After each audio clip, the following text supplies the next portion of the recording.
If I pulled out a cigarette and started smoking in public in front of people, most people would think, dude, smoking kills. But if I pulled out a Snickers bar or drank a can of soda, most people wouldn't think a second thought. But here's the thing, sugar kills probably more people than smoking itself. The thing with sugar is that it isn't an instant death. It first starts with warning signs that you're consuming too much sugar, which is creating inflammation in your body, weight gain, and a whole host of problems. I'm gonna be sharing the 7 warning signs to pay attention to that you might be killing yourself slowly with sugar. Spot these early on. Not only will I share the 7 warning signs, at the end I'm going to give you the solution to overcome the sugar problem and to burn fat and feel good. Let's start with the first warning sign. The first warning sign are some skin issues. Brown patches is the first thing that we notice when you're consuming too much sugar. This is usually a response of high insulin levels, and when you consume sugar, processed carbohydrates, and too much carbs in general, you'll have high levels of blood sugar, high levels of insulin, and typically it creates brown patches on your skin. High insulin levels is a growth factor, and with consuming too much sugar, it creates the promotion of too many skin cells. The high insulin from sugar stimulates the proliferation of keratinocytes and fibroblasts, which are the cells that form the outer and middle layers of the skin.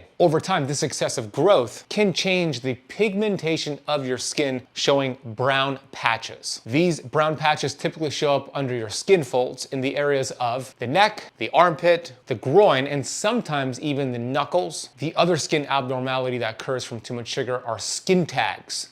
Again, with the high production of insulin, it creates an excessive growth of the formation of skin tags. These skin tags are commonly shown in the areas of your body where there are skin folds that experience friction, which are the neck, the armpits, the groin, and under the breasts. The second warning sign is high blood pressure levels.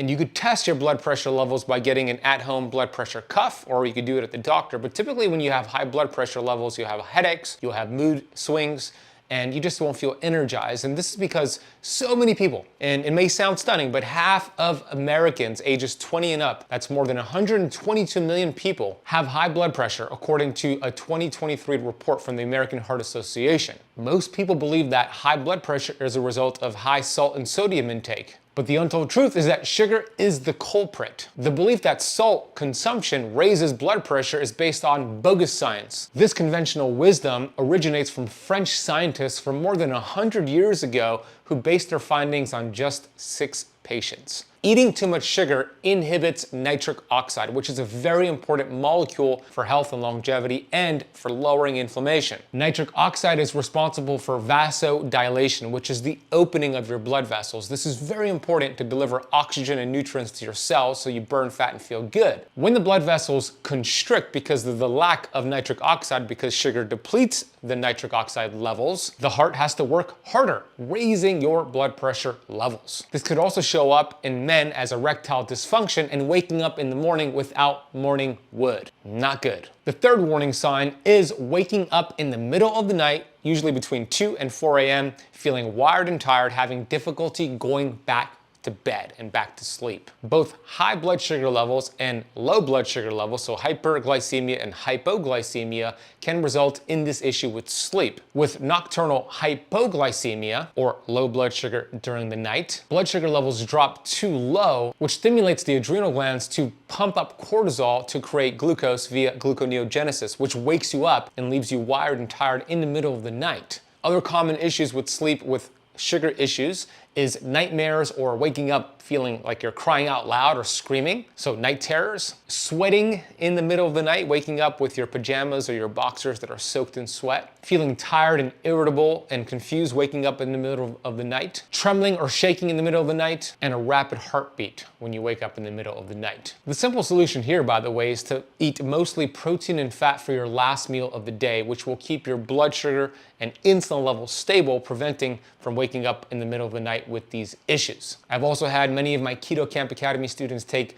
a supplement called L-lysine, which is an amino acid, and a tablespoon of MCT oil or MCT powder right before bed to help with this issue. The fourth warning sign is frequent urination. When blood sugar levels are elevated, the kidneys attempt to filter and absorb the excess glucose from the blood. However, if the blood sugar levels are too high, the kidneys cannot reabsorb all the glucose and it spills out into the urine. There's two mechanisms of action here. Number one is something called osmotic diuresis. The presence of glucose in the urine draws more water into the urine by osmosis. This process is called osmotic diuresis. It increases the volume of urine produced, leading to frequent urination. Essentially, glucose acts as an osmotic agent, pulling water along with it into the urine, which leads to the second mechanism of action here, which is dehydration and feeling thirsty. The increased loss of water through urination can lead to dehydration. As the body loses more water, it triggers the thirst mechanism, causing increased fluid intake. This can create a cycle where high blood sugar levels lead to more urination, which leads to more drinking, and the cycle repeats itself. Frequent urination due to high blood sugar levels are often accompanied by the following symptoms: increased thirst, which I just referenced, unexplained weight loss in an unhealthy way, fatigue, blurred vision, and dry mouth. The fifth warning sign of too much sugar intake is frequent fatigue and cyclical energy levels throughout the day. When you consume sugar, it's going to raise your blood sugar levels and raise your insulin levels. The more sugar you consume, the higher your blood sugar levels rise, and the faster it drops. And that rapid drop in your blood sugar levels leads to fatigue. Your body is scrambling around to look for some energy sources, but that blood sugar level has dropped so dramatically, it leaves you feeling fatigued, wanting to eat more sugar, more foods just to sustain your energy levels. And some people even reach for more coffee later in the day, other stimulants, 4-hour energy drinks, which are super toxic, all leading to a vicious cycle. It's not fun being on a blood sugar roller coaster because you are dependent and pretty much handcuffed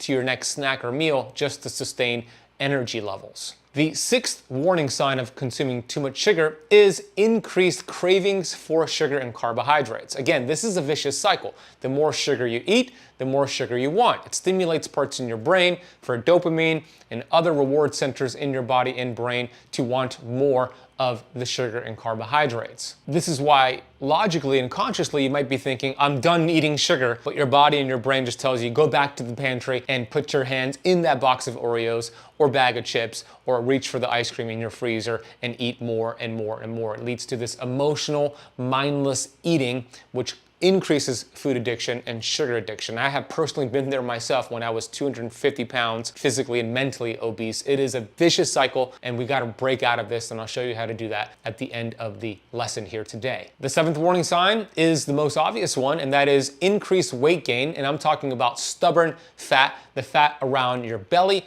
your love handles, and your hips, and difficulty burning that fat no matter what you do. When you consume sugar, as we mentioned already, high levels of insulin are produced. Insulin is the only hormone inside of your body that signals to your body to store fat. That's really important because there's over 600 hormones in your body. About 8 of them signal fat burning, 1 of them signal fat storage, and that is insulin. Insulin is the bully of the block. When he's called, all of your fat-burning hormones are gone. See, insulin is an energy sensor. Sugar stimulates insulin the fastest and the highest versus any other food out there. And when you stimulate insulin, you keep storing fat. You keep signaling to your metabolism, store fat. This is the way we were designed as human beings. Our metabolism is designed this way to store fat whenever insulin is produced. This is a survival mechanism that helped our ancestors survive the famine, to put on as much fat as possible for hibernation, for animals, or for lean months, weeks, days without food or limited food supply. But in this day and age, we could click on a phone and have an Uber Eats or DoorDash driver at our door in about 45 minutes with food. The famine never comes. We just constantly signal insulin and we keep storing fat. I have 2 bonus ones for you here. Number 8 is going to be dental issues and frequent dental issues. High sugar consumption is a leading cause of tooth decay and cavities. Bacteria in the mouth feed on sugar and produce acids that damage tooth enamel, leading to dental problems. High blood sugar levels can damage blood vessels, impairing blood flow to the gums. This reduces the ability of the gums to fight off infections, leading to gingivitis, which is inflammation of the gums, categorized by redness, swelling, and bleeding. And then number 2, periodontitis, a more severe form of gum disease that can lead to the destruction of tissues and bones supporting the teeth. This can result in loose teeth or tooth loss. And the final warning sign when it comes to excess sugar consumption is mood swings, irritability, and social media addiction. There are studies that show sugar lights up parts of your brain that produces dopamine as much as cocaine. And one study even shows that sugar is 8 times more addictive than cocaine. That is crazy to think that the same parts of the brain that light up when somebody has a cocaine addiction is the same part of the brain that lights up when somebody has a sugar addiction. This leads to dopamine resistance, meaning you're going to have mood swings, you're going to be more irritable, and you're going to want more dopamine hits, more sugar, more processed carbs just to get that hit. And it leads to bad behaviors like social media addiction, where you're mindlessly doom scrolling or watching fear porn, which is news on TV, just to get those dopamine hits. It leads to a big problem called dopamine resistance, which is similar to insulin resistance, and sugar leads to both of these problematic issues inside of the body. This means that when you're just alone with yourself or walking out in nature, it's hard to feel gratitude and experience the benefits out there because you're not getting a constant dopamine hit. The average American is consuming around 300 grams of carbs per day, but the human body, the optimal way the human body wants to function, is pretty much 1 teaspoon of sugar in the bloodstream, which equates to about 80 milligrams per deciliter. When somebody is constantly eating high carbohydrates and elevating their glucose and insulin, symptoms start to manifest. And we're going to outline 9 specific symptoms that I want you to pay attention to, and then we could do something about it when you're aware. The first symptom is excess abdominal fat. Now there's a difference between visceral fat, which is the white fat around your organs, love handles, and belly, and then subcutaneous fat. If you just look down and see if you have excess abdominal fat, that's a sign of excess insulin and glucose production, which typically means somebody might be in a pre-diabetic state. Why is this important first and foremost? Well, we know that pre-diabetes leads to diabetes, and diabetes can lead to kidney disease, amputations, heart disease, and even cancer. So when you have a high production of glucose and insulin in your bloodstream, what's going to happen is insulin is the only fat storage hormone in the human body. When insulin is around, your fat-burning hormones, they're running away. Think of insulin as the bully of the playground. He shows up and everybody runs away. So that's one sign to pay attention to. The second symptom are skin tags. Skin tags typically show up around your eyelids, armpit area, groin, and on the back. And there's a direct correlation between excess glucose and insulin levels in the body and skin tags being developed. I've seen so many people get rid of their skin tags naturally by changing their nutrition. Yes, you could go and get your skin tags surgically removed, and they're not technically dangerous, but it's not taking care of the cause. They might just pop up again. But by lowering glucose and insulin in your body, your skin tags might fall off and stay off. Number 3 is frequent urination. Maybe you are urinating throughout the day or waking up in the middle of the night to urinate, and here's why. Excess glucose and excess insulin production causes your body to retain more water.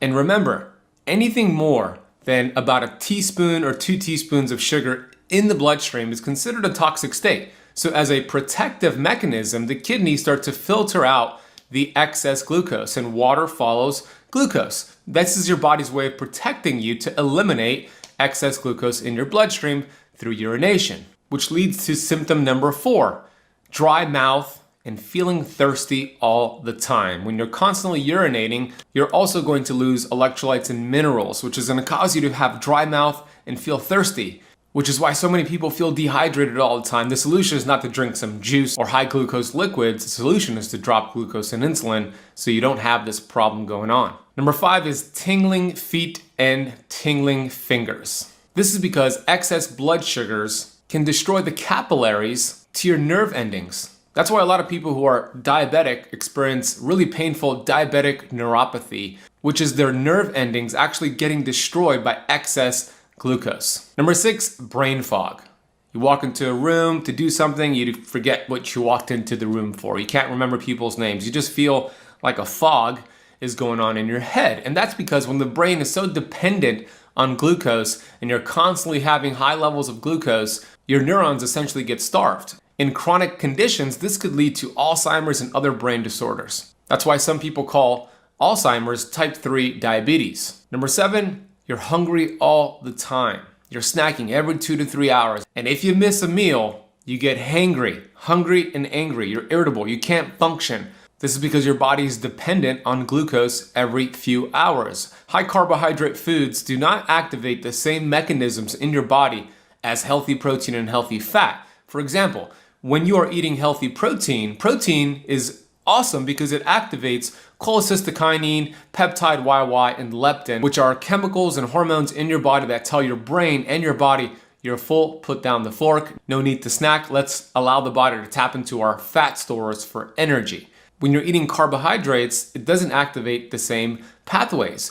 Here's a perfect example. If you're at a restaurant and you ate a 16-ounce piece of steak loaded with protein and fat, and somebody brings you another piece of steak, you're probably gonna say, no way I could eat that. I am so full, I am so satiated. But they bring a dessert cart by your table, you're like, yeah, let's have some dessert, let's drink some soda, because your body is not gonna activate those satiety hormones and chemicals with carbs and sugar like it will for protein and fat. Number 8, sugar cravings and carb cravings. That's because your brain is dependent now on glucose. And it turns out there's a part of your brain that lights up when you experience a sugar craving. And it's the same part of the brain that lights up when somebody experiences a cocaine addiction. In this scenario, it makes sugar as addicting as cocaine. And some experts say sugar is 8 times more addictive than cocaine. Before I get into the final tip here, if you're getting any value from this video, hit the thumbs up button and subscribe to this channel. The last symptom you want to pay attention to is feeling tired and fatigued after your meals. This is typically seen as an afternoon energy crash, or you just feel really tired after eating a big meal. This is a postprandial response we don't want. The word postprandial simply means after eating. So if you're testing your glucose, one of the best things you can do is test your blood glucose. What you want to see an hour after eating your meal, if you're testing your blood glucose, is your glucose should be below 120 milligrams per deciliters. 2 hours after eating your meal, that should drop below 100 milligrams per deciliters. Typically, if somebody has prediabetes, insulin resistance, or even diabetes, they're seeing much higher levels than that. And what results is a crash in their glucose, and they feel tired. They feel fatigued. Now, those are the 9 symptoms to pay attention to. I also recommend getting some testing done, looking at your fasting glucose. The optimal range for fasting glucose is somewhere between 70 and 90 milligrams per deciliter. There's also a test called A1C, very important test, which is going to give you the 3-month average of your blood glucose. If your A1C is 5.7 to 6.4, that's considered prediabetes. If your A1C is 6.5 or higher, that's considered diabetes. An optimal A1C level is under 5.1. There's other tests that you could get done as well. Triglycerides, typically those who have prediabetes have higher levels of triglycerides. Another test is HDL, which is high density lipoprotein. Typically, if you have insulin resistance and prediabetes, you're gonna have low HDL levels, which is categorized as under 50 milligrams per deciliters. An optimal range to be at is over 60 milligrams per deciliters of HDL. Every single cell in your body is dependent on metabolism. The Greek definition for metabolism is to transform. So we take food, we take light, we take oxygen, and our metabolism, our cells, transforms that into energy.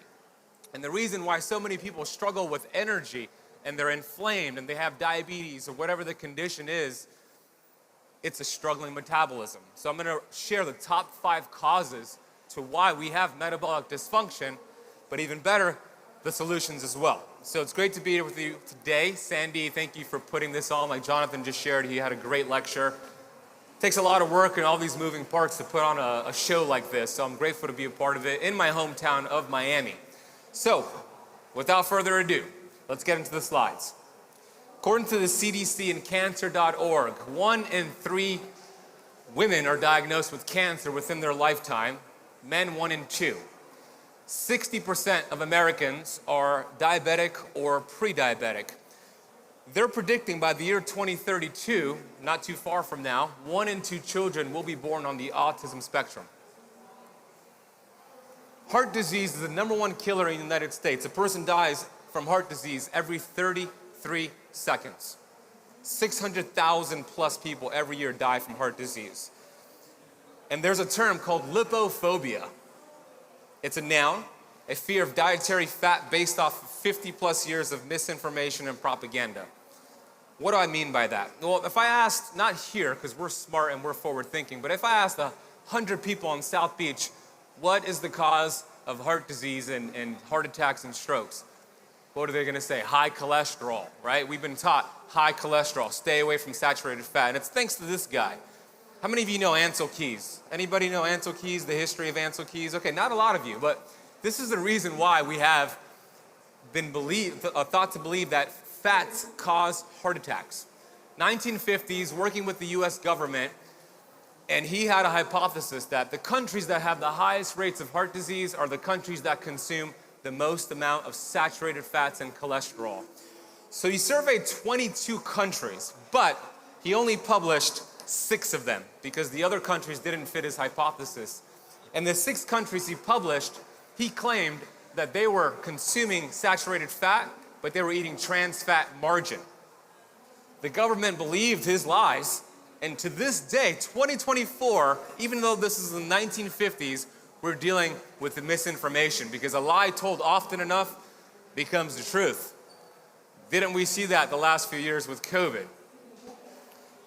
And the reason why so many people believe that cholesterol causes heart attacks is because when they look at autopsies of heart attack victims, they see in their arteries a lot of cholesterol built up. But that's like saying every time there's a fire in my neighborhood, I notice firefighters there. So they are the cause of the fire, because every time there's a fire, there's always firefighters. Now, the firefighters are there to put out the fire. The cholesterol is there to put out the fire, the inflammation. You have 70 trillion cells in your body. Every cell is made up of a membrane, which is made up of cholesterol. Cholesterol makes your hormones. Cholesterol helps your liver produce bile. Cholesterol is vital for health and longevity. And there's a gentleman, he's a heart surgeon, Dr. Philip Ovadia, who I've had on my Keto Camp podcast. And he's gonna share, I'm gonna play this short clip with you. He's gonna share how there's only one cause of heart disease, only one, and that is damage to the blood vessels. So check this out. Forms of heart disease, but the most common form is what we call atherosclerotic Is that loud enough? heart disease. Can you buildup make that of louder? plaque within the arteries of the heart that can ultimately lead to things like heart attacks. And when you look at atherosclerotic heart disease, it really comes down to one major factor, and that is damage to the blood vessel wall. That is the inciting event that has to happen for these plaques to start to build up. Now, what causes that damage? That's where we get into some different factors. That's the big question. ones, Yeah. Yep. The big ones are going to be insulin resistance, first, and foremost, probably the most common problem today. Smoking is another big one. Now, we've done a pretty good job at cutting down on the smoking rates. And, that ultimately is what led to some of the improvements we saw around heart disease, throughout the 1980s, 1990s, and, up until about 2000, when that downward trend that we were seeing started to go back up again. Probably high blood pressure is the other most common one we see. But again, high blood pressure acts via insulin resistance. So it really comes down to insulin resistance and then other toxins that damage the blood vessels, smoking being the most common, but there are other things like heavy metals, air pollution, things like that that can cause that as well. But ultimately, we have to come back to damage to the blood vessel wall, to the lining of the blood vessel, as the root cause of heart disease. Insulin resistance. Insulin resistance is the first domino to fall before all these other diseases happen. So one of the most important things you can do for your health, and if you're working with clients and patients, what you can do for them, is to test your fasting insulin. Write it down. Test your fasting insulin. You want to have your insulin should be sensitive. It should be in the single digits. Like my fasting insulin is typically 3. If we see it 15, that's insulin resistance. If we see it 30, that's full-blown insulin resistance. And here's the thing, 14 years of this, before your blood sugars change and you're diagnosed with diabetes. And we'll talk more about diabetes, but diabetes leads to heart disease as well. And here's the truth, here's the reason why they don't want you to know the truth, actually. The statin industry, look how much they made last year. $15.4 billion industry to lower cholesterol. But here's the thing, we don't want to lower cholesterol. That's dangerous. And most heart attacks actually occur with people who have normal to low cholesterol, not high cholesterol. This is a 2009 study. We've known this. But big pharma, big food, big government does not want us to know the truth.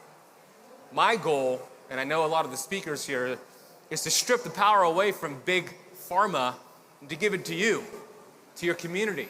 Because look, the body is built to be self-healing, and we're going to talk more about that.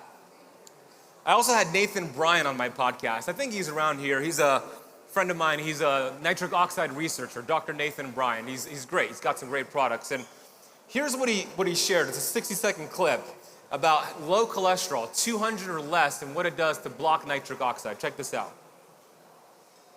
That you're more concerned if somebody has a total cholesterol of less than 200 versus somebody who has a higher cholesterol. Explain that and what it does to block nitric oxide. Our body makes cholesterol, so our body doesn't make mistakes. If our body needs cholesterol, our body's going to make it upon demand. So we get cholesterol from the diet, and we also get it through endogenous production. Cholesterol is also the backbone for things like testosterone, estrogen, vitamin D. So if our cholesterol gets too low, we can't make hormones or vitamin D. We have a global epidemic of testosterone deficiency in men and hormone imbalances in women and vitamin D deficiency. Our body heals itself, right? Our body senses what's going on, then self-corrects. But if we have a drug that inhibits endogenous cholesterol production, which is what a statin does, then our body can't respond. So if it senses that we're not getting enough cholesterol or that we need to make it, then the body can't. And the consequences of that are obviously obvious now. We want our total cholesterol over 200. As you can see, under 200 is not a good idea. And one of the things he also shared, this is another 60-second clip, antiseptic mouthwash, scope Listerine, blocks nitric oxide in your mouth and leads to heart disease and erectile dysfunction. Check this out. So when you disrupt the oral microbiome, it shuts down nitric oxide production. We published, I believe it was in 2012, that if you use mouthwash, your blood pressure goes up.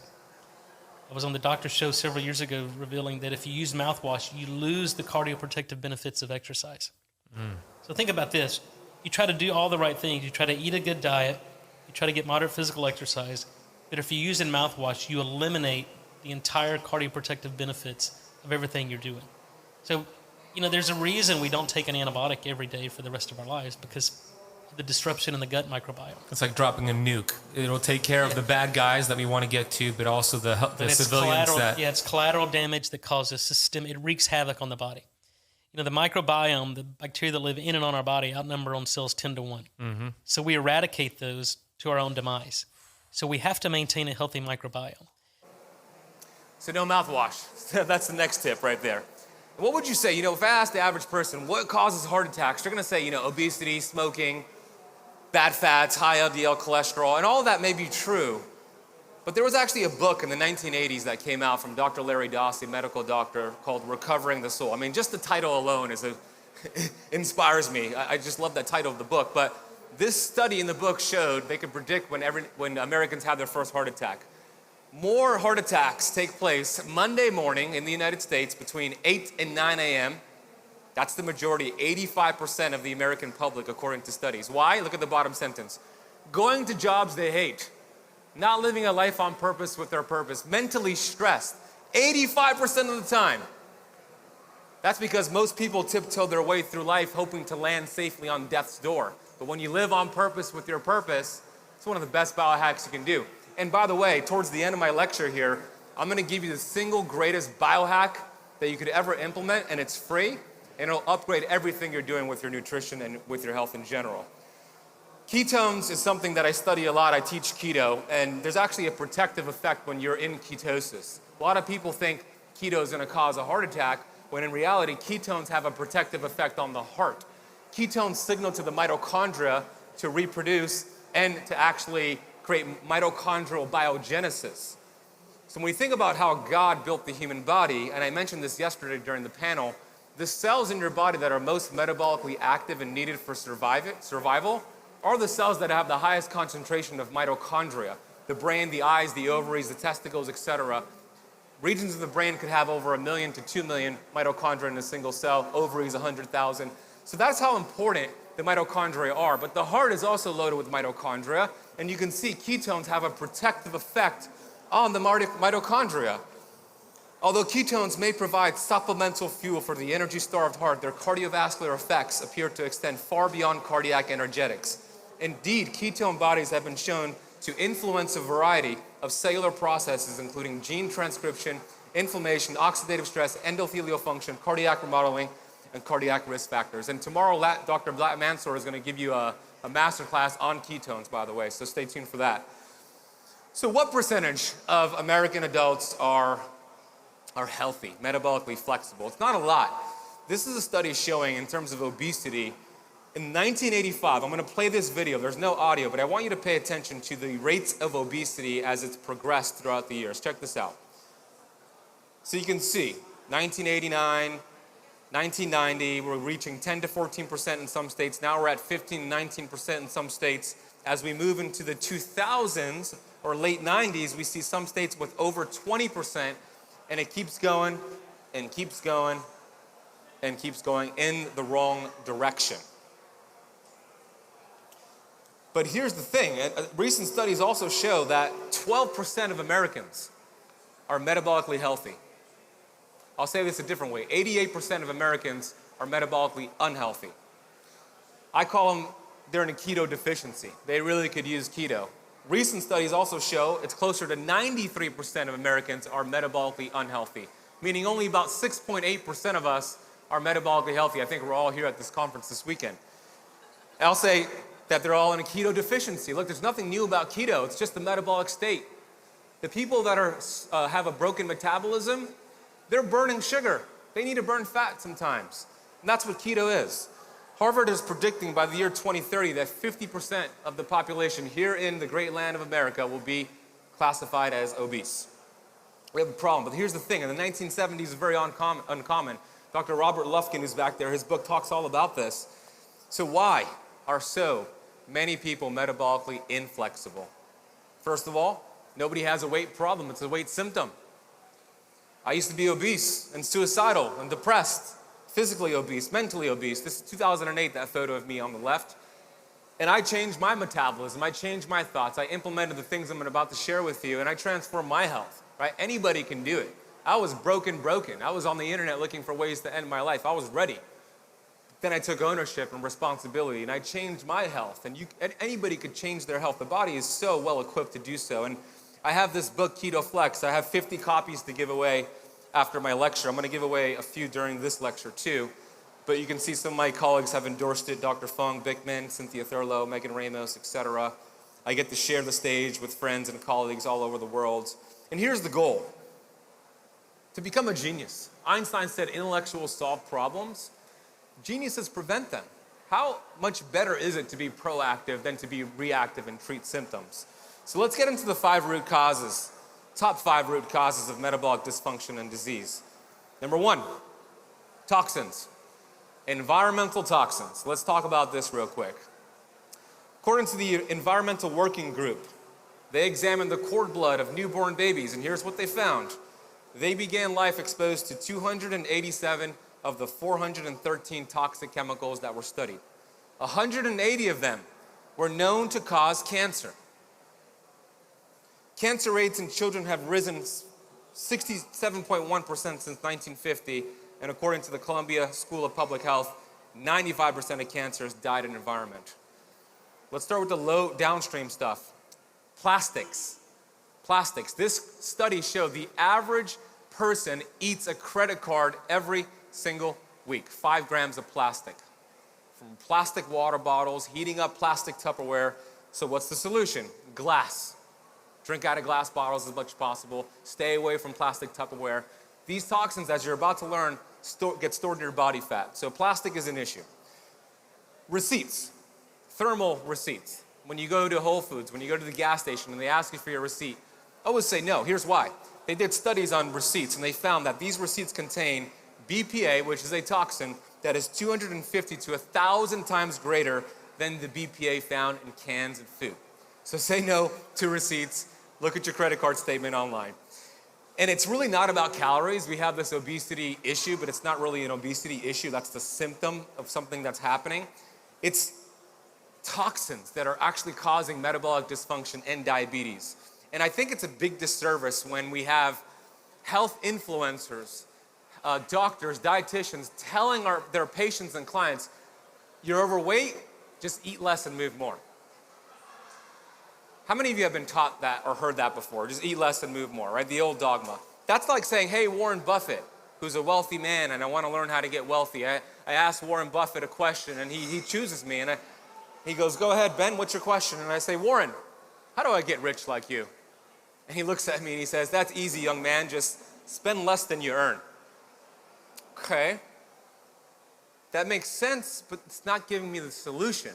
Eat less, move more makes sense, but it's not giving you the solution. So I think we do a big disservice when we just tell people it's all about calories. You're overweight, your metabolism's not working, just eat less and move more. It does not work, especially long term.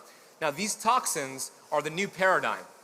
The old way of thinking is that it's your genetics, it's a sedentary lifestyle, that's why you're overweight. The new paradigm is actually these obesogens, these toxins that are causing it. So here's how it works. The number one priority for the human body, survival. The body wants to survive. It will do everything possible to survive. So when these toxins enter your body, they're called obesogens. You can see the first bubble there. They activate a pathway in your body called PPAR gamma. This is the innate intelligence's way of shuttling those toxins where? To your fat cells, because there's a lot of room there. And if there's not room, it'll increase your fat cells. And if there's not enough room there, it'll create new fat cells. Because the solution to pollution is dilution. And there's a lot of dilution in your body fat. So it makes us obese. These toxins make us obese. And then we go on these extreme diets, and we start burning fat and dumping toxins, and we feel awful. So they're lipophilic, meaning fat-loving. And this is a survival mechanism. The body does it to prevent you from dying right away and prevent these toxins from freely circulating in the body.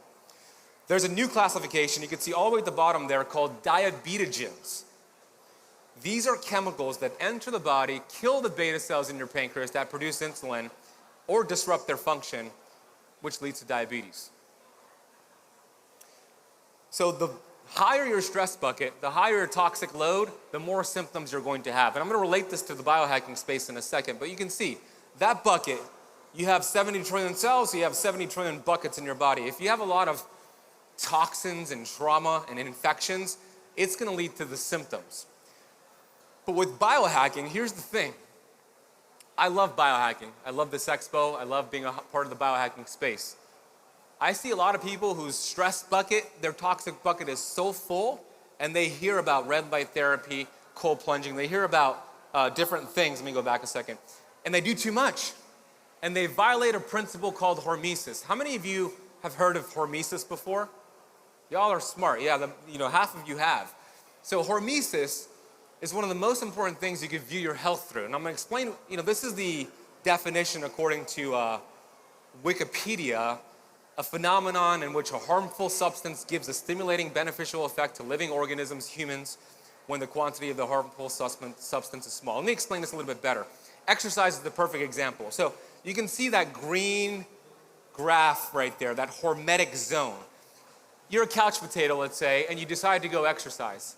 And when you exercise, and if you do the right amount of stress, the right amount of stimulation, and recover, you stay in that hormetic zone, and then you have reactive oxygen species that drop, which is free radicals, antioxidants go up, all these good things happen. But if you went and did CrossFit as that first workout, then you get out of that zone, you actually hurt yourself. So stress is not bad. Stress is vital to health and longevity as long as you adapt to the stress. So let's talk about biohacking real quick. Red light, I have panels at home. Cold plunge, I have a plunge at home. Sauna, I'm getting a sauna soon. Fasting, PEMF, all the things out here. What do they have in common? They're stressing the body. Is that bad? Well, if you're not adapting to it, it is. And I see people hear about cold plunging, for example. I mean, come on. I ask the average person, how long should you cold plunge? What are they going to say? 3 minutes. 3 minutes, Ben. If somebody's stress bucket is so high and you put them in a 3-minute cold plunge, that person will not adapt. They're going to feel awful the rest of the day. So one of the most important things you can do to assess if this biohack, this fasting, whatever you're doing to stress the body is working for you or against you, is to monitor your nervous system. And what I mean by that is you have your sympathetic branch, fight or flight, and then you have your parasympathetic, rest and digest. We want a healthy balance of back and forth. And the best marker I think we have available to test this is HRV, heart rate variability. So I have an Oura Ring. Some of you might have an Oura Ring or a Whoop Band or an Apple Watch. That gives you heart rate variability. In general, the higher that goes, the better. So on days where you have an above average HRV, go ahead and do the plunge. Go ahead and do the stressor. But pay attention to how you feel the rest of the day. When you do the cold plunge or the red light therapy, you should feel better the rest of the day. You should see an increase in HRV, a better sleep. But if you see the opposite, you did too much. So please apply the principle of hormesis to the stressors that you do, because just because Gary Brecka could do 4 minutes in the cold plunge or Joe Rogan could do 20 minutes, doesn't necessarily mean you should do it or I should do it. So always pay attention to that. Number 2, adulterated seed oils. Since the 1920s, we see a huge influx in these industrialized seed oils, along with refined carbohydrates, sugar, and grains. How many of you know Dr. 𝙎𝙬𝙎𝘽𝙎𝘾, author of Deep Nutrition? Not a lot of you do. Okay, so she has a great book called Deep Nutrition. She was the nutritionist for the Los Angeles Lakers when Kobe Bryant used to play. Friend of mine, I asked her the question, Dr. Kate, I'm going to give you 3 scenarios.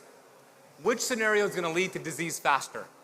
Smoking cigarettes every day, eating processed sugar every day, or eating vegetable oils every day? What do you think she said?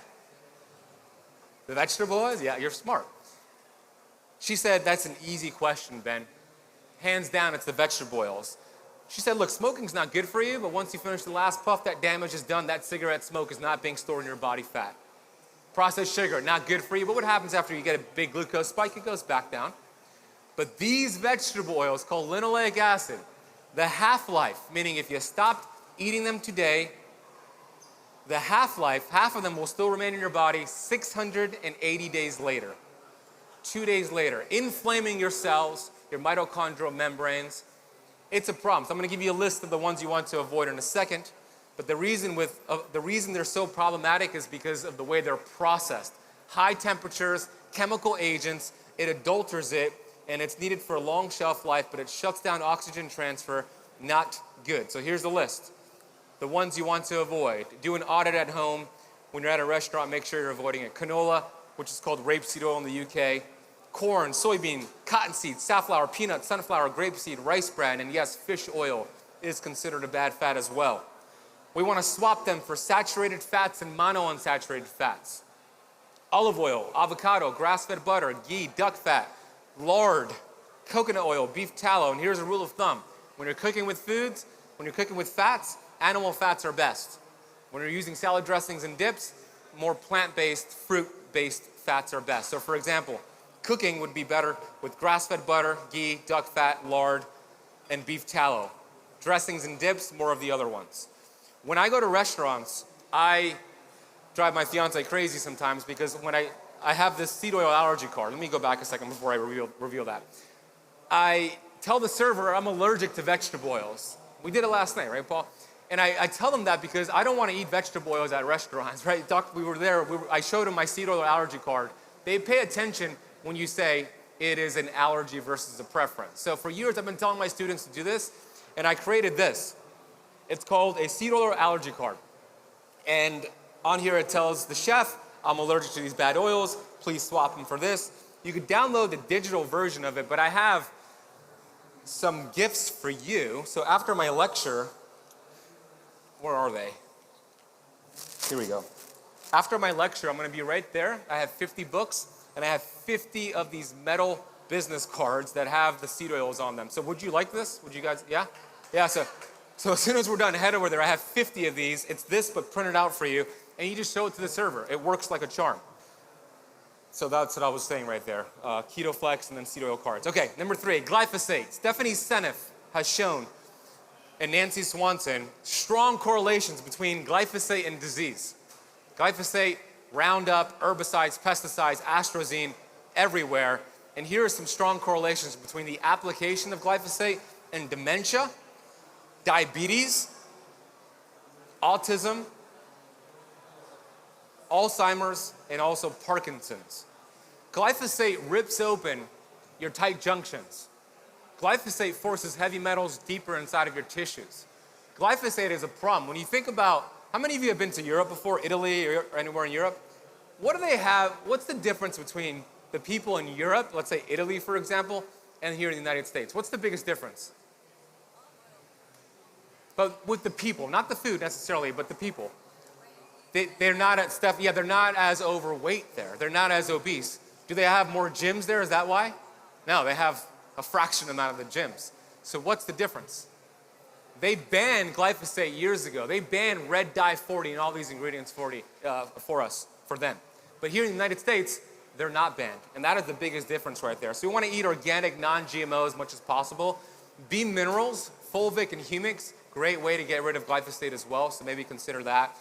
But number 4, which is the first domino here with all the disease, is glucose, high glucose and insulin spikes. This is the first domino to fall before all these metabolic conditions happen. So here's the untold truth about diabetes. Most people don't understand, this is type 2 diabetes, that just because you're taking medication doesn't mean you're exempt from the set of statistics, heart disease, kidney failures, etc. Medication for type 2 diabetes might show the blood sugar is getting better, but the disease is getting worse and it's progressing. And this study shows that if your A1C, which is the 3-month average of your blood glucose, is 7.5% or higher, every year it's there, you lose 100 days off your life. So if it's at that for 15 years, you lose 4 years off your lifespan. That's how damaging glucose is to your blood vessels. And it's actually rare to die from diabetes. It's very rare. It's what diabetes leads to. It's the heart disease, the kidney failures, the amputations, etc. I saw this with my dad. So let's ask the question, how much sugar can the body hold? Well, we have some reserves. In the bloodstream, the body wants about 1 teaspoon of sugar in the entire bloodstream. So when you're fasted and you test your fasting glucose, that's 80 milligrams per deciliters. Then we have backups. We have the liver and the muscle glycogen. We can store about 25 to 30 teaspoons in the liver and 100 teaspoons in your skeletal muscles, depending on how much muscle mass you have. So that's considered what the body can hold. But what is the average person eating? And these are actual stats from Chronometer. 1 bowl of an acai bowl from Jamba Juice is 20 teaspoons of sugar. That's almost 100 grams of sugar.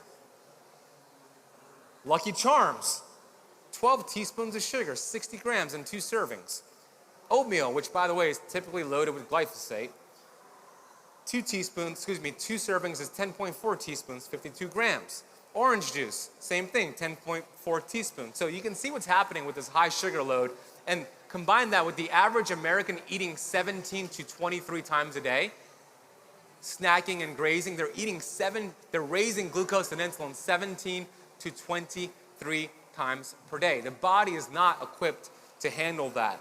So that is like saying, here's an analogy I got from my friend Dr. Fung. Name a musician. What's your favorite musician? Anybody want to shout out their favorite artist? Rosalia. All right, my fiance says Rosalia. I know she loves Rosalia. So let's say my fiance Natasha got Spotify on her phone, put on her headphones, and she started listening to Rosalia nonstop. Listening to Rosalia, she's dancing, but she doesn't take a break from listening to the music. She goes to bed with the headphones on, listening to music. Doesn't take any break. After a few weeks, she's gonna feel like that volume is decreasing, right? Because she's not taking a break. So what does she do? Instead of taking a break, she just increases the volume from 50% to, let's say, 70%. But she doesn't take a break from listening to the music. After about a month, same issue. She is at a point now where that volume is 100%. What is happening to her? She's going deaf to the music. What is happening to us with high carbs and frequency of eating? We're going deaf to the screams of insulin. The music is your pancreas shouting out insulin, and then of course our hearing is the receptor sites that need to pick up that message. When you're eating frequently and eating high carbs, you are burning out the beta cells. You're going deaf to the screams of insulin. So the solution is to dial down the music. Keto, fasting, get more sensitive with your hormones. And here are some studies. I just want you to pay attention to the red font there on what a keto diet does to reverse type 2 diabetes. At the 6-month mark, compared to control diets, the keto diet had a higher remission in 57% of patients with type 2 diabetes. 57% at the 6-month mark. This one is showing at the 1-year mark, they were able to lower their A1C below 6.5%, which is where you're classified as diabetic, in 42 to 69% of the patients. And this study at the 2-year mark showed a 53% reversal in type 2 diabetes and 17% with keto. And I looked at other studies, drug trials showing similar effectiveness to what I just showed you. Nothing. There's not one. That's why Big Pharma hates keto. That's why there's a big movement to come after keto and carnivore and these more ancestral diets. Number 5, sick care. We live in a world in America where we're being sold sickness, and even worse, they're creating sickness for us. And here's how it works. It's a big cash cow for Big Pharma to make profits out of us. The example is this. Somebody goes to Walgreens or CVS, their convenience store. At the front of the store, they see the packaged foods with artificial franken-food ingredients, right? And they buy it because it's cheap. And they eat this food-like substances, and they go home, and they get symptoms. So now they contact their conventional doctor, they get a prescription, they go back to the same store, but now they go to the back of the store to pick up the prescription. But they don't change their ways, they are still eating the artificial crap, so they return to the front of the store, they get more symptoms, they come to the back of the store, they're back and forth, they're hooked. But here's the thing, symptoms are not the problem. Symptoms are a gift from your innate intelligence to show you something you're eating, something you're thinking, something in your environment, taking your body out of homeostasis. This is the way of a check engine light to show you to pay attention. Not to mask it, but to actually look at it as a gift. So if you're dealing with a symptom, look at that as a gift. What can you do to open up the hood and find out what's turned on that check engine light? And the truth is, a cured patient is a lost customer. Neville Goddard said, we are only limited by weakness of attention and poverty of imagination. Let me explain this and how it relates to what I'm sharing here. And Dr. V is going to talk about this later, by the way. So the subconscious mind runs the show. And weakness of attention is mainstream news, which I call fear porn, social media, friends, family, coworkers, billboards, TV commercials. And let me relate this to what I mean here. So here's a photo of me and my mom. I love my mom. She's my superhero. Every Thursday, me and my fiance have dinner with her. And there's a problem with the dinner, by the way. And here's the problem. My mom likes to watch TV. She watches Hallmark Channel. And the TV commercials are on the whole time when we're at her place, right, Natasha?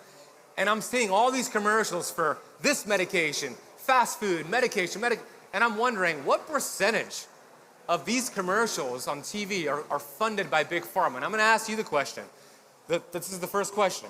What do you think the percentage is of TV commercials that are funded by Big Pharma? What do you think it is? 50%? 80%? 90%? Nobody's hit it. I'm going to give a book away for the person who nails it directly. 98. All right, you said 80%? You're the closest. 75%. Here, get a book. Give her a big round of applause. She earned it, yeah. 75% of the commercials on TV are funded by Big Pharma. Next question I asked, out of the 195 countries, how many countries allow for Big Pharma to market on TV? How many countries? Stephanie got it, 2, yeah. 2 countries, New Zealand and the United States. Stephanie, here you go, get a book. Everybody give Stephanie a big round of applause. Yeah, yes, you're awesome. Only 2 countries. Next question that I asked. Now keep in mind, if 75% is from Big Pharma, that means we have 25% left. Out of that 25%, what percentage comes from fast food restaurants? No, so let me share it again. If we only have 25% to work with, so it needs to be 25% or less. You say 15%? Okay. You're close. It's 11 to 29%. You get a book too. Here you go. Give him a big round of applause. Yeah. Good to see you, man. Here you go. So essentially, this is how it goes when you're watching TV or TV's on in the background for your children. Take this medication, but if you have an erection for more than 4 hours, contact your doctor. High cholesterol, take this statin and let's lower it. Oh, but then make sure you go stop at McDonald's or Papa John's or Little Caesars. It's back and forth and back and forth. But here's the thing. Your environment determines your beliefs and your thoughts. Your beliefs and your thoughts determine the actions you take and your habits you create. The habits you create and the actions you take determine your results and essentially your destiny. It starts with your environment. If we don't clean that up, it's going to be very difficult to implement what you're learning this weekend. And this came out from Tufts University last year, Dr. 𝙎𝙬𝘎𝑎𝑛. And what they're showing you here, items in green, eat it. Eat a lot of it. Items in yellow, in moderation. Items in red, avoid it. So let's start with the green. Honey Nut Cheerios, orange juice with calcium, frosted mini wheats. Items in yellow, egg substitute, fried in vegetable oil, Lucky Charms. Items in red, red meat, cheddar cheese, eggs fried in butter. They're telling us that eggs fried in butter and red meat is more dangerous for your health than Lucky Charms. Who believes that? No, you don't believe that, Paul. So essentially, if you're confused about the amount of information out there with health and nutrition, pay close attention to what the government is telling you to eat and do the complete opposite. That's right, David. Flip it upside down. That's it. It's called the George Costanza effect. How many of you know George Costanza from Seinfeld? Can't stand ya, Costanza. Anyways, episode on Seinfeld where George Costanza was getting crappy results in his life. Unhealthy, unhappy, miserable. And he said, man, everything I'm doing gives me bad results. So I'm gonna do everything opposite and see how that works for me. So for example, instead of, he would walk up to a girl at a bar and before he would lie to that girl and manufacture something to look cool. But now, opposite. Hey, George Costanza, nice to meet you. I live with my mom, I'm broke. And he takes off his hat and I'm bald. And she would say, oh, come sit down next to me. And everything in his life started to improve when he started to do everything opposite of what he had been doing. So when we look at what the mainstream media tells you to eat, if you do the George Costanza effect, you're gonna get better results in life. Always remember that. The illiterate of the 21st century, they're not those who cannot read and write, but those who cannot learn, unlearn, and relearn. You love that quote, huh? Yeah. It's a great quote. We always constantly need to unlearn and relearn. All the time. Bonus, last few minutes here. Your thoughts influence your health or disease. The average person, this is my favorite part of the lecture, so thank you for being here for this part. The average person has 60,000 thoughts every day. And psychiatrists estimate that 90% of those thoughts are the same thoughts from yesterday, and 85% of the thoughts are negative thoughts. Zig Ziglar called it stinking thinking. And I say, if your thinking is stinking, your dreams are shrinking. So how many of you talk to yourselves every day? Hold on, let me go to that slide. No, I don't have the slide. How many of you talk to yourselves every day? Raise your hand. Right. All right, put it down. Some of you didn't raise your hand. And you're thinking, do I talk to myself? I'm not sure. I think I talk to myself. I might talk to myself. We all talk to ourselves. But mental activity is not the same thing as thinking. George Bernard Shaw said 2% of the population think, 3% of the population think they think, and 95% of the population would rather die than think. What do I mean by that? Just because you're having thoughts does not mean you are aware of those thoughts. So we're going to do something here. I'm going to count to 3 and we're all going to shout out the word silk 5 times in a row. We're going to say silk, silk, silk, silk, silk. And then I'm going to ask you a question out loud. You're going to answer right away. Does that make sense? Y'all ready for that? Are y'all ready for that? Okay. We're going to say silk 5 times in a row on the count of 3. 1, 2, 3. Silk, silk, silk, silk, silk. What do cows drink? Who said milk? Most of you did. Now cows produce milk, they drink water, right? That's a silly example to show you that we just go through the motions. The subconscious mind runs the show. And when we stop to become aware of those thoughts, we would have said, oh, water, they drink water, right? So just because we're having thoughts doesn't mean we're consciously aware of them. And that's a big part of it because Dr. Bruce Lipton has proven that your thoughts are a frequency that communicate with your DNA to produce proteins, either inflammatory or anti-inflammatory. Meaning, if you have 60,000 thoughts a day, the greatest biohack I could ever teach you is that when you master those thoughts, you will master your health because you have 60,000 opportunities every day to put your body in an anti-inflammatory state. That's how incredible we are. Bob Proctor said, thoughts become things. If you get seed in your mind, you will hold it in your hand. You are the most influential person you'll speak to today. I'm running out of time. There's one last thing I'll share here, and then I'll hop off the stage and do the book signing. The best supplement that you can get for anti-inflammation, health and longevity, biohacking, is something called vitamin G. Vitamin G, Dr. Joe Dispenza has proven it helps the immune system, it lowers cortisol, it helps to build up IgA. They did a vitamin G workshop where they took vitamin G and they saw their IgA levels jump from 52 to 86, which protects the immune system. So vitamin G has been proven to repair the brain and enhance 1,200 chemical responses right away. GABA, dopamine, oxytocin. Vitamin G lowers blood pressure. Vitamin G lowers blood sugar levels. Where do you get vitamin G? Is there a vendor over there? No, right? Because vitamin G is the practice of gratitude. It's feeling gratitude. Give it up for gratitude, right? Those studies are studies on gratitude, and gratitude is something we feel, not a checklist. Vitamin G is the most powerful thing because what you appreciate appreciates. It's a universal law, and if you don't believe me, this is the last thing I'll share with you. Believe her. How do you think you've lived to be 97? Like, how do you think you made it this many years? I don't know. I don't know. Because I'm naughty. I eat sugar. I eat butter. I eat things that I should not eat, and I have all my life. Well, what do you think is the secret? You know, people ask me, and I tell them that you pray a lot, you have faith. I do have faith, yes. I really spend, like, I cannot end my day without being grateful. I never take anything for granted. So that's probably the secret. That's how you live to be 97. I don't know. Because you never end your day without being grateful. I don't know. I really don't. You have a lot of gratitude in your heart. Yes.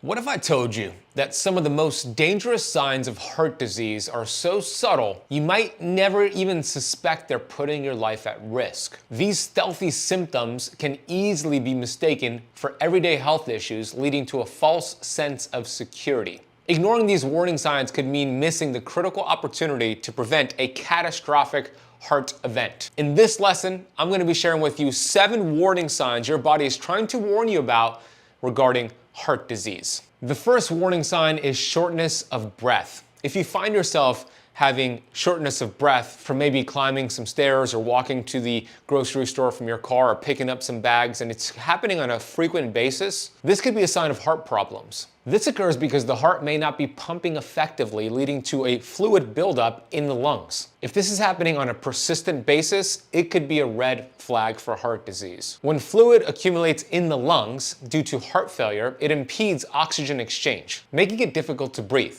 Reduced oxygen delivery from conditions like coronary artery disease prompts the body to increase breathing rates. Abnormal heart rhythms, such as atrial fibrillation, disrupt efficient blood circulation as well, leading to breathlessness. So whether you're getting tired from day-to-day tasks, getting shortness of breath, or you have an intolerance to exercise, this could be because of compromised heart function. The second warning sign is swelling in your legs, ankles, or feet. Swelling in the legs, ankles, or feet, known as peripheral edema, is a common symptom of heart disease, particularly heart failure. The swelling occurs because the heart's reduced pumping efficiency leads to increased pressure in the veins, causing fluid to leak into the surrounding tissues. When the heart fails to circulate blood efficiently, blood backs up in the veins, leading to fluid accumulation in lower extremities. This fluid typically can worsen with gravity, making swelling more noticeable in the legs and ankles later in the day, especially after you've been sitting down for a while too. Studies highlight that worsening edema is often an indicator of progressing heart failure and may necessitate adjustments in treatment, such as diuretic medications and fluid retention aids that you might be on right now. So talk to your doctor for sure if this is happening to you. The third warning sign is for men, and that is erectile dysfunction.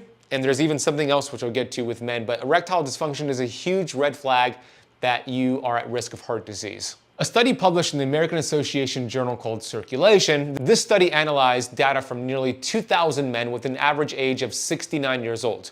who had no history of heart disease or stroke. The researchers found that men with erectile dysfunction were twice as likely to experience heart attacks, strokes, or cardiovascular deaths compared to those without the erectile dysfunction.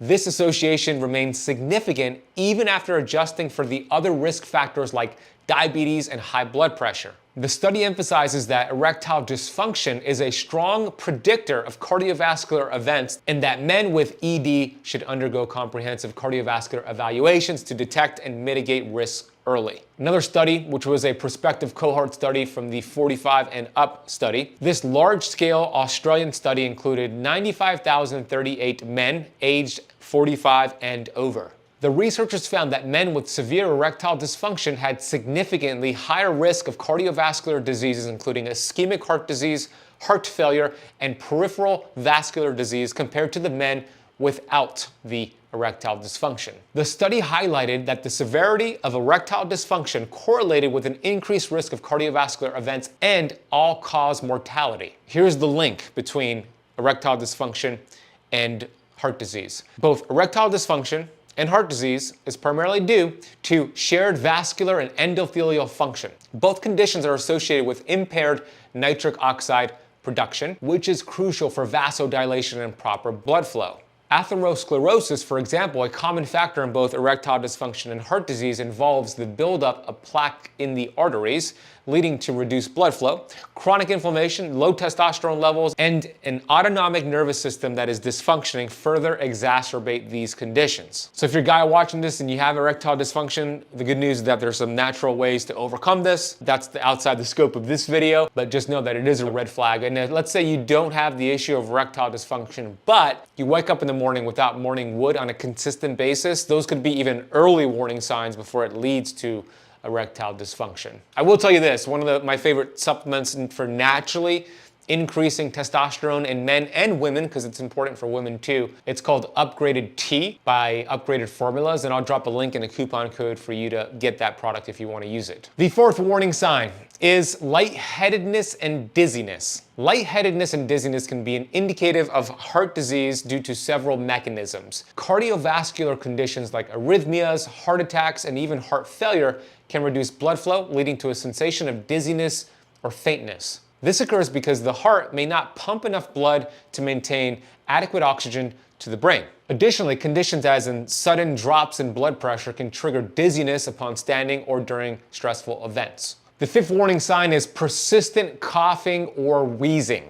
A persistent cough or wheezing can indicate heart disease, particularly heart failure due to fluid buildup in the lungs known as pulmonary edema. This condition results from the heart's inability to pump blood effectively, causing fluid to accumulate in the lungs and airways, leading to symptoms like as persistent, often a frothy cough, and wheezing termed cardiac asthma. Several studies highlight that these respiratory symptoms are commonly accompanied by shortness of breath, rapid breathing, and crackling sounds in the lungs. The sixth warning sign is a surprising one to a lot of people, but it's jaw, neck, or back pain. Now, before you are alarmed there, that doesn't mean that if you're having jaw, neck, or back pain, you're having a heart attack, but here's some interesting research. This is often linked to heart attacks, especially in women. Unlike the classic chest pain, these pains are less recognized, but are crucial indicators of heart disease. Pain in these areas is typically due to referred pain, whereas the heart's decreased blood flow and oxygen levels, called ischemia, cause discomfort that radiates to the jaw, the neck, and the back. Studies have shown that about 4 in 10 people experiencing a heart attack report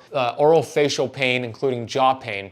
This type of pain can sometimes be the primary or sole symptom of a heart attack, particularly in women. I don't know why, but that's the case. The pain might feel oppressive, burning, or crushing, and can occur during physical exertion or even stress, but it also might happen at rest. In one study from the Cleveland Clinic, a man experienced jaw pain for 5 years before it was correctly diagnosed as a symptom of coronary artery disease. So, something to be aware of. The seventh and final warning sign of heart disease is extreme fatigue.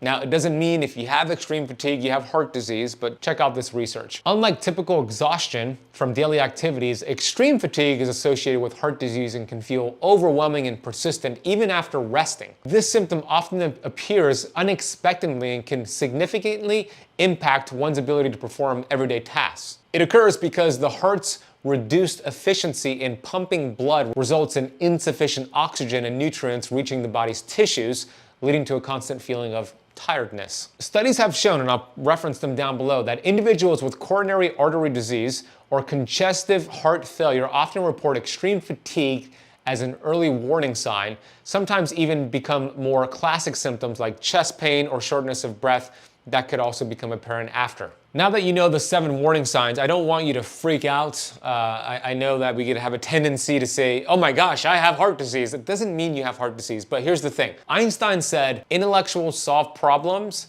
geniuses prevent them. It's so much better to be proactive than reactive. So good job watching the video, and I have good news for you. I just released a brand new video outlining 5 vegetables to consume on a consistent basis to prevent a heart attack. Green leafy vegetables are nitrate-rich foods, and there's a bacteria in your mouth that converts nitrate-rich foods into nitric oxide. It is important not to take antiseptic mouthwash like Listerine and Scope or any of the ones out there. It will actually increase risk of heart disease.